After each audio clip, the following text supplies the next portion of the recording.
Welcome! In this session I would like to explain to you how to use Windows PowerShell to create, query and manipulate XML. Before I start, I need to make sure that you have a full understanding of variables, aliases, how to use the pipeline and loops in PowerShell. If you are unsure or would like to refresh your memory, please view one of my earlier sessions. To query XML files, we need to use XPath. XPath is the syntax for defining parts of an XML document. It uses path expressions to navigate in an XML document. An XPath expression returns either a node set, a string, a boolean, or a number. XPath has its own set of operators. I will show you what they are in the next slide. XPath uses path expressions to select nodes or node sets in an XML document. These path expressions look very similar like expressions you see when you work with traditional computer file systems. XPath includes over 100 built-in functions. There are functions for string values, numeric values, date and time comparison, node manipulation, sequence manipulation, Boolean values, and more. Predicates are used to find a specific node or a node that contains a specific value. Predicates are always embedded in square brackets. Operators that can be used are the pipe. This computes two node sets. The plus is used for addition. The minus is used for subtraction. The star is used for multiplication. Div is used for division. Equal, not equal, less than or equal to, greater than or equal to, or, and the modulus. This is the division remainder. Expressions that can be used in XPath are: select all nodes with the name node name. Select the root node. Select nodes in the document from the current node that match the selection no matter where they are. Select the current node. Select the parent of the current node. The selects attributes. XPath predicates use the following path expressions.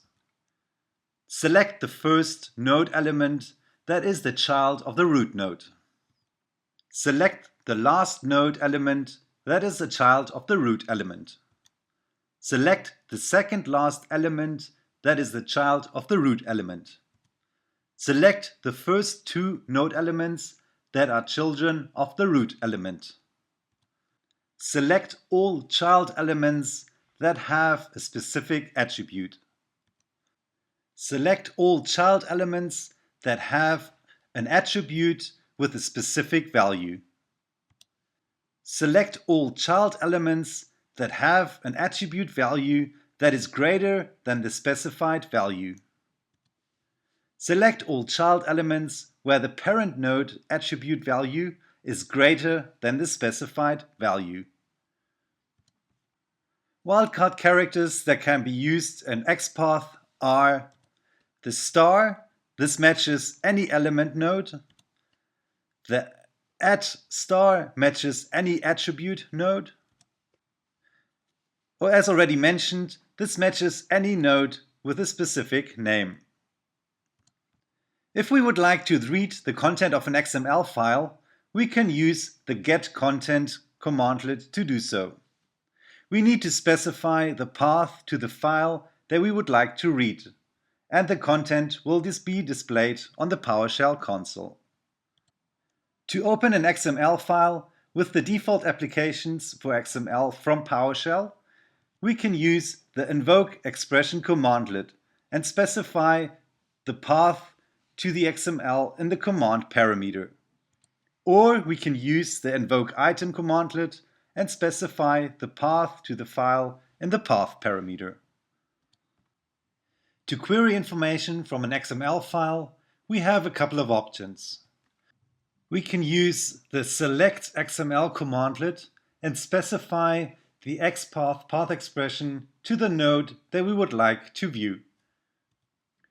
We can store the XML document in an XML object variable. PowerShell automatically creates a property for the root and the child nodes. It even creates a property for the attributes associated to the node. Please note that these properties are case sensitive. Another way to get information from an XML file is to again use the XML object variable and then use the select single node method to select a single node with the XPath predicate to the node we would like to see. If we would like to get a list of nodes, we can use the select node method and specify the XPath path expression to the node that we would like to see. If we would like to convert an object into an XML, we can use the ConvertTo-Xml commandlet to achieve this. The only parameter that is compulsory is the input object parameter. This is the object that we would like to turn into an XML. The depth parameter is optional. Here we can specify how many child nodes should be created. For example, if our object has 10 levels of information, we can limit the creation of the XML to 3 child nodes by specifying the depth of 3. By default, the type of the node element is returned. If you want to suppress this, you can choose to set the node type information parameter switch. The as parameter can be set to document, stream, string to export the object to these types. This is an example how to turn an object into an XML using the input object parameter. Alternately, we can use the pipe and pipe the object to the ConvertXml commandlet to achieve exactly the same thing. To write information that we have converted to a file, we need to use the save method that is available from the XML object variable. We need to specify the path to the file we would like to write in round brackets. Another way to convert an object to an XML and simultaneously write to the file is to use the Export-CLI XML commandlet. We can simply pipe an object to the commandlet and specify the path to the file we would like to write to. To import an XML that has been exported with the Export-CLI XML commandlet, we can use the Import-CLI XML commandlet. We specify the path to the file we would like to convert to an object. If we would like to create an XML file from scratch, we need to specify the following. First of all, we need to create an XML object variable. Then we can create a root object using the createElement method that is available in the object variable and specify the name of the root name in round brackets. To create this root object in the XML variable, we need to use the appendChild method and supply the root element that we've just created. If we would like to add attributes to this root element, we can use the setAttribute method and set the name of the attribute and the value this attribute should have. To add the child node, we need to use the root object variable and then appendChild method to add the node to the root object. To add further levels, we always need to use the parent node and then append the child node. To remove a node from XML, we first of all need to create an object variable from the node that we would like to use. We can do this using the selectNode method within the XML object variable and specify the XPath path expression to the location of the node. Then we can remove the node by creating a for each loop to remove the node from the XML by using the parent node property and then remove child method with the node that needs to be removed. If we would like to remove all nodes within the root node, we can do so by using the child node property and specifying the remove all method from within the XML object variable. If we would like to replace a node with a different one, we need to do the following. We need to create a node variable from the XPath path expression by using the select single node method. Then create a new node by using the create element method and setting any attributes using the set attribute method. Once we have an old node and a new node to replace the old one, we can use the replace child method at the property location where we would like to replace the node within the XML object variable. Okay, let's wrap this up with a couple of examples in Windows PowerShell ISE. Okay, I would like to start off with demonstrating to you how to use the ConvertTo-Xml commandlet, and we are going to use it by specifying an input object. The first thing we will do is create a string variable of a file location of the XML file that we would like to write to. Up next, we will create an object variable using the new object commandlet, and the type name will be a PS object, and we are going to associate properties and values to that object. Okay, so now that we have created an object variable, we can use the input object on the ConvertTo-Xml commandlet, and we are going to save this as a document. This creates the XML variable. Now that we have the XML variable, we can use the save method that is part of the XML variable to store the file or save the file to disk. Okay, to read the information, we can use the getContent commandlet and specify the file path. This will display the information on our PowerShell command or console. As you can see, we have written an XML document. We have a root object called objects. We have a child node called object, and then another child node within that called property with an attribute called name and the value, another attribute called type and its value, and the inner text that was associated to the object. All right, if we do not want to write the type information into our XML, we can use the node type information property switch, and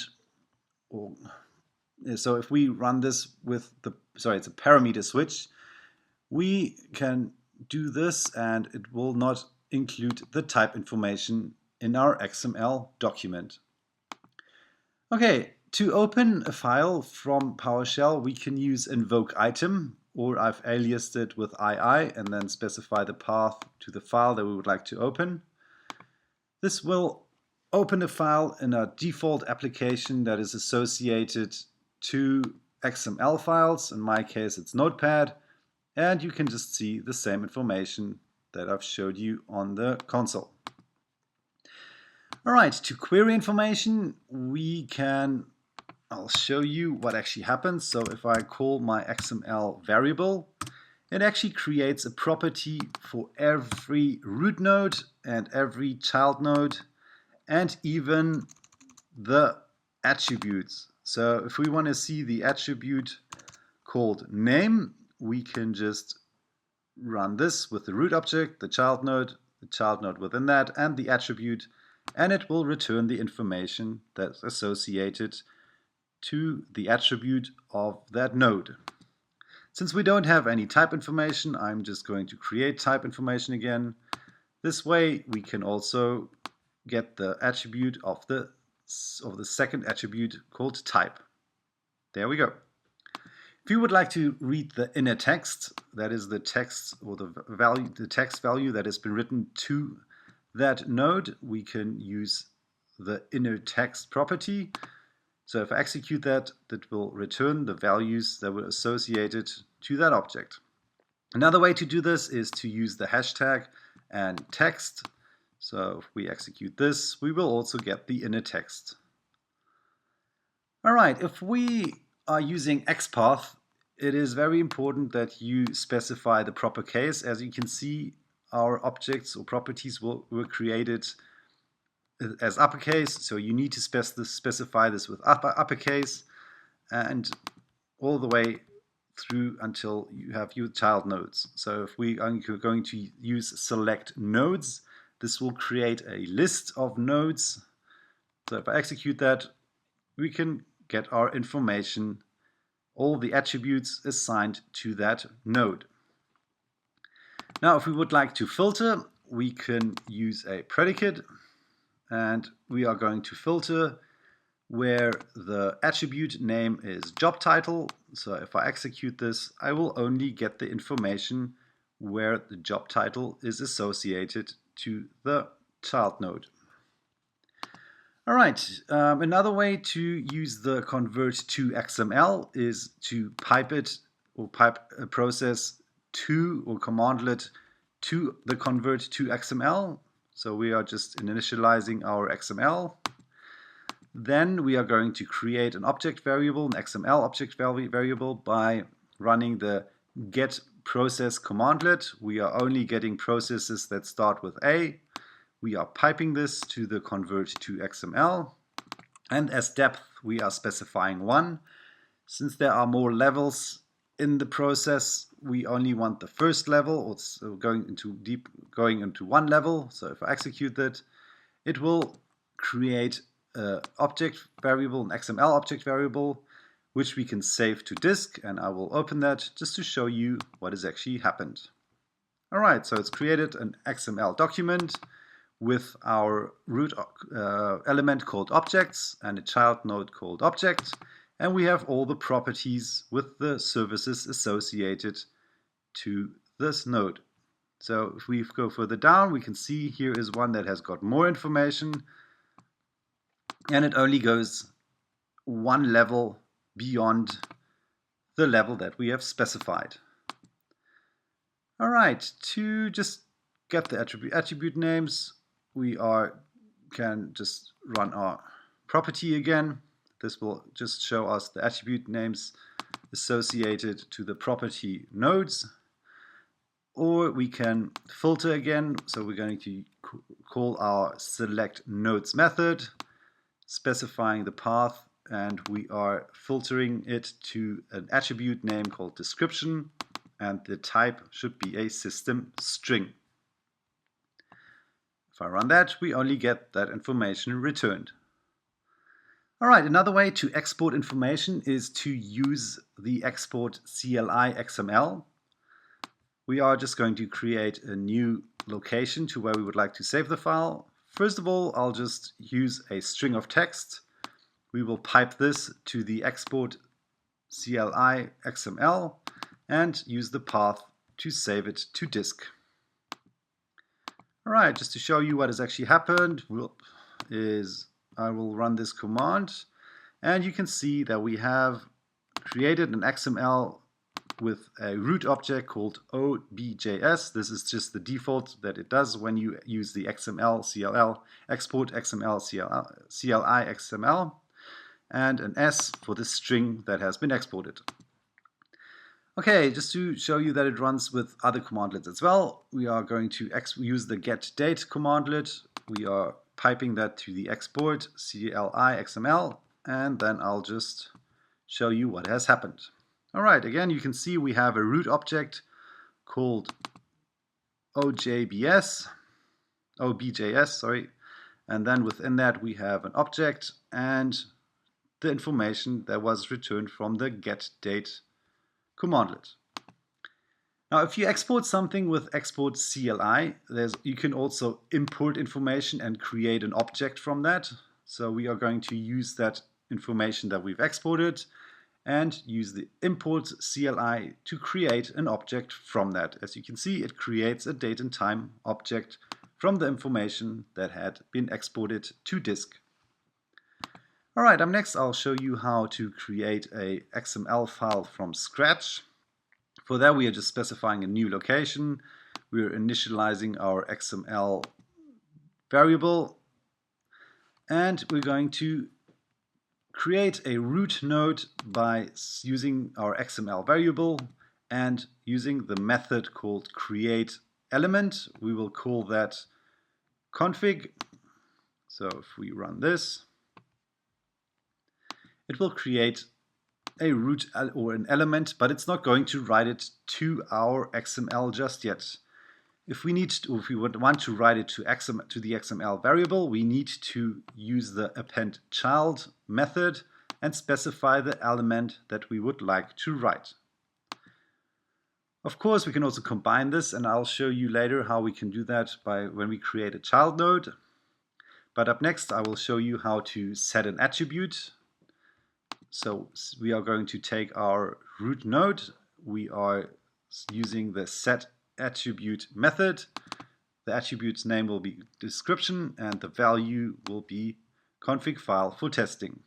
Just to show you that it actually writes it right away, I will execute that and you can see that we have the value written into that attribute. Now, if we create a child node, we are just going to combine everything, so the commands. So we need to first of all create a new command by using the createElement method, specifying a name, and we are appending this right away to the root node. So if I execute this, this actually writes it to the XML file. And if we would like to set an attribute, we can take our level 1 attribute name or level 1 node, set the attribute. This time we're going to call it description again, and document name. So if I write this, it will automatically write it to that variable. If we would like to go even further, we can create another level of child nodes. This way we need to first of all get our higher level, our parent node. Then we are creating another element. This time we will call the node or the element documents, and we are appending that to our first level. Okay, on this one we are going to set a couple of attributes. We will set an attribute called author first name, author surname, a date, a description, an index, and the inner text will be this string. For the date, we are just getting the current date. This is the way you need to specify that if you're running a commandlet within that. So I am going to execute all these. That will write that to our XML variable. Now that we have the XML variable, we can save it to disk by using the save method.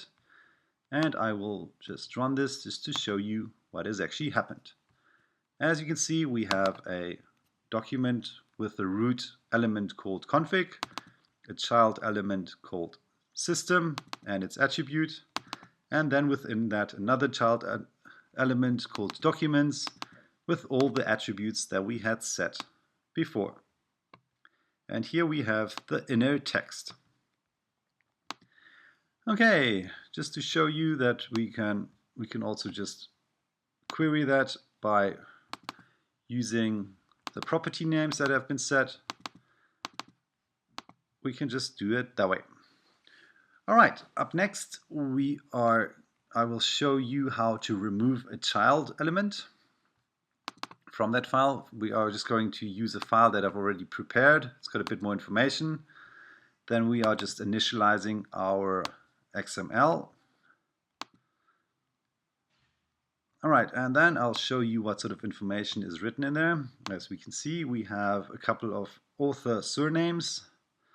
And what we will do is we will remove the author5 from that document. To do that, we are going to first of all use our XML variable. We are going to select nodes. This will create a list of nodes, and we are specifying the documents. Please note that it's case sensitive. Since we've created the file with lowercase, we need to use lowercase information, then we are getting all the author surnames that start or that have author 5, and we're going to create a node variable. Now that we have that variable, since it is a list, we are going through all the information by using the for each loop, and then we are creating another item or another variable, and with that variable we are calling the parent node from that variable or that node, and then we are removing the child node with its name. Alright, just to show you that this actually works, I will run that, and you can see that we have removed the 2 elements from our document or XML information. Now up next I will show you how to replace a child or a node. We will just set our location again. Then I'll show you what the information looks like. This is actually wrong. We need to just copy this to get the information into the file. So this is how we can load the information. Let's just run that.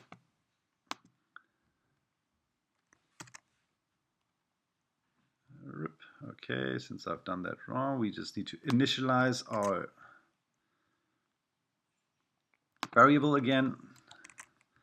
And then we are going to use the load, XML.load, and then specify our XML path. Okay, this way we can get the information into the variable. Okay, up next, since we have our XML variable, I will show you how to use that. So we are first of all just selecting the last node, and this is what the last node looks like. So we are going to create a node variable from that. And just to show you again that we've created a node variable, then we are going to create a new node. We are going to use the create element method to do that. This time we are only setting one attribute, so all these other attributes, just to show you that it actually works, is that I will only set one. I will call that attribute author first name. And now that we have the information from the old node and we have a new node, we can go into our XML variable to the path.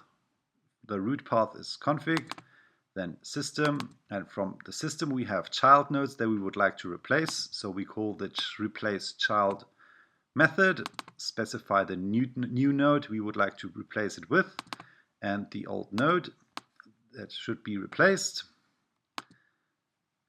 And as you can see, it just runs and shows you what it's done. So if we call the last node, you will see that it has been replaced with only the information that we have created. Alright, up next I will show you how to remove all the nodes from a file. To do that, we are just going to set our location again, and we are taking our XML variable and replacing or taking the child nodes. These are all the child nodes within the root node, and we say remove all. So if we do this, it will remove everything underneath our root node. As you can see, we only have the root node left. Okay, up next I will show you how to get information using XPath. Just to show you a couple of more examples. So we will first of all, we will create an XML with a path. I will just show you what is actually in that path. As you can see, we have a bit more information. Then we are initializing our XML and we are loading that into our variable. And now if we only would like to get the third element, as you can see, that would be this one. It should be called Cliff. So if I run that, you can see that it's only gotten the third element.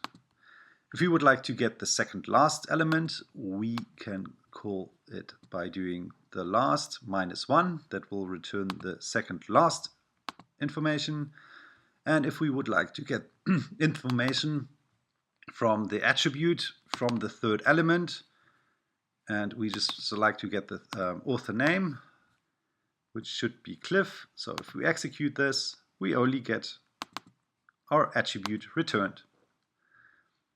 Now we can use operators like greater than and smaller than. So if we run our select nodes method within the variable and only select the values that are greater, where the index is greater than 4, as you can see, we get two values returned, index of 5 and index of 6.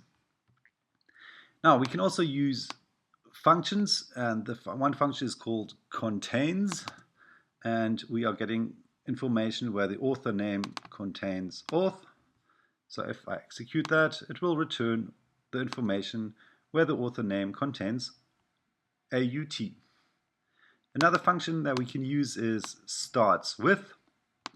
This time we're going to choose the date and specify a value. If I select that, it will get the information where the date starts with 2013-02. Alright, another way to select information from an XML is to use the Select-Xml commandlet. We need to specify the XPath and then the path to what we would like to read. And I'm also just getting all the values. For each value, it should just type the inner text. Alright, so if I execute that, we can get the information by using the Select-Xml commandlet.